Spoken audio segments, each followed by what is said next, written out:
Greek food, Greek food. 10 hamburgers and down.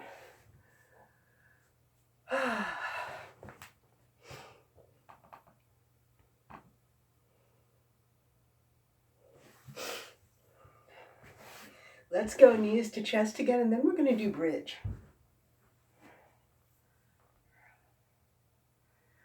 Okay.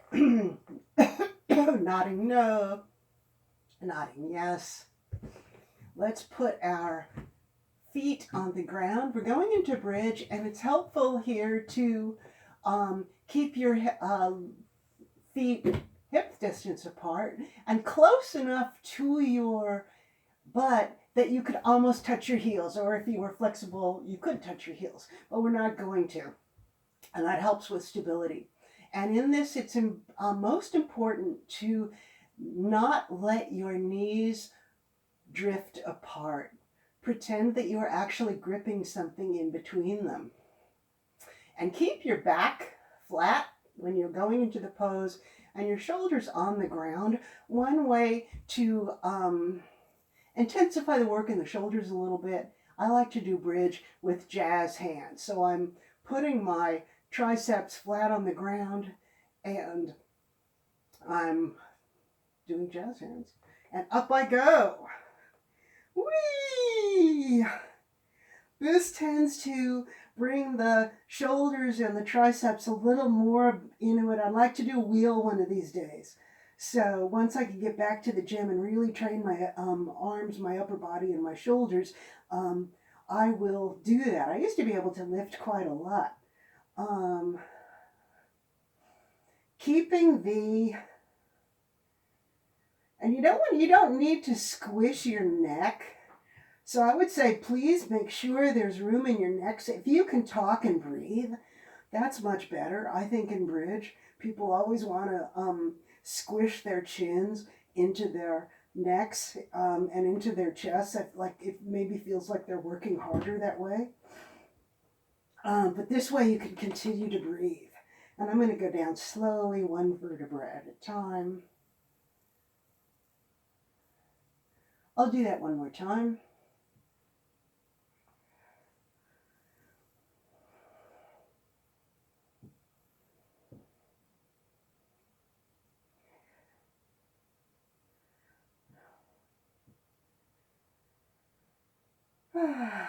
Exhale. And down.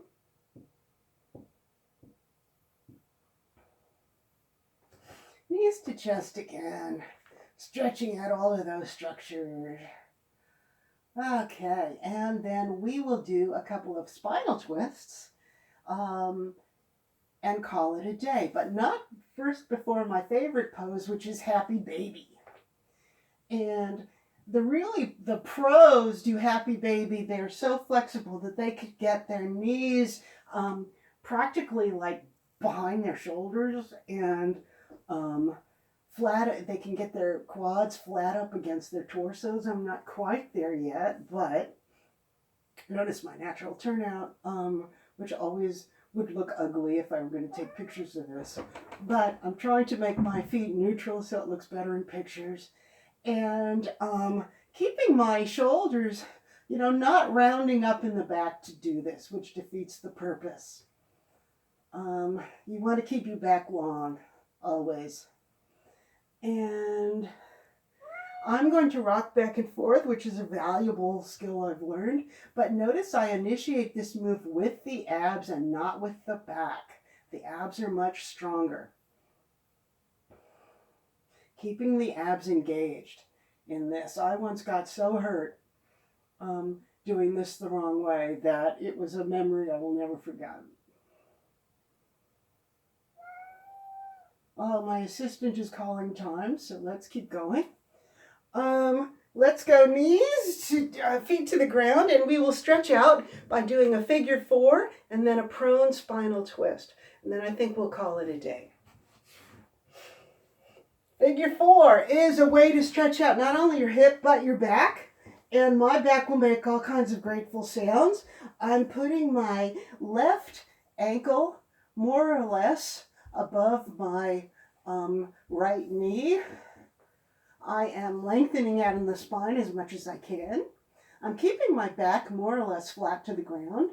I'm trying to keep this at a 90-degree angle, the hip, and trying to keep this other hip joint also at a 90-degree angle. So I'm stretching out both of these structures in different ways. You hear lots of lovely crackling.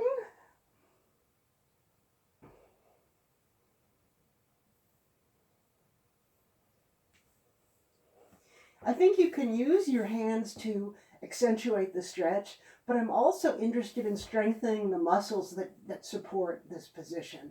So I'm not really trying to like yank my body around through my arms. I'm trying to generate the strength in an integral manner.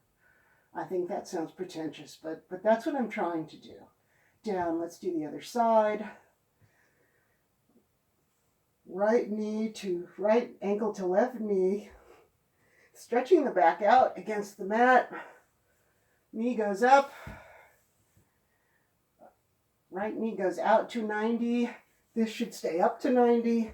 You can use a strap actually to support your upraised leg, or you can just kind of hold the hamstring. But I don't like to do that because I personally like keeping my back flat on the floor and just lengthening everything out and relying on the strength of the hamstrings to keep my leg up. So I want to do a lot of work with this pose. I don't want to have it just be a passive stretch. All right, that's good. Now our last major pose of the day before we take Savasana is a prone stretch. And some people like to have a cushion or a bolster under supporting their bent knee from underneath. I personally don't do that, but it's a good option for people to do. So, okay.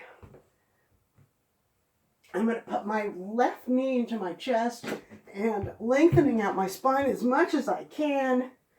I'm going to bend. So now most of my weight is on my right hip and my shoulders. It really doesn't matter what your knee does, I don't think, as long as your back is flat and comfortable and nothing about this hurts. And your shoulders should be more or less, both of them, flush with the ground. You can accentuate the stretch, excuse me, by looking in the opposite direction that your knee is pointing. As I say, it doesn't really matter how far down your knee goes. You're not trying to hit the ground with it. What you're trying to do is stretch out the back and the shoulder.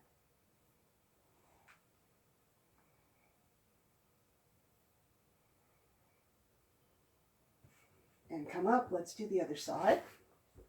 Left leg goes down flush with the ground. Right knee is bent. Tip over to the other side. Lengthen out that back. Kind of scoot around on the mat if you have to. And again, both shoulders should be flush with the ground. You can look in the way opposite to the way the knee is pointing to accentuate the stretch. Shouldn't hurt. If it does, pull back. One side is always easier than the other.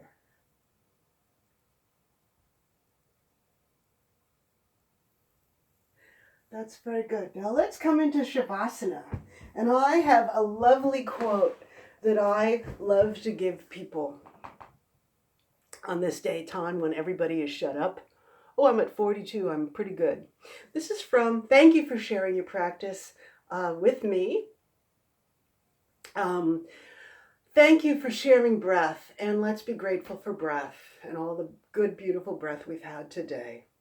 I'm going to leave you with the words of an ancient yogi writing from Rome, where he was sheltering in place. He was actually sheltering in jail, and he wrote, "Whatever is true, whatever is noble, whatever is right, whatever is pure, whatever is lovely, whatever is admirable, if there is anything excellent or worthy of praise, think about these things. Kind thoughts, kind words, kind intentions. Namaste.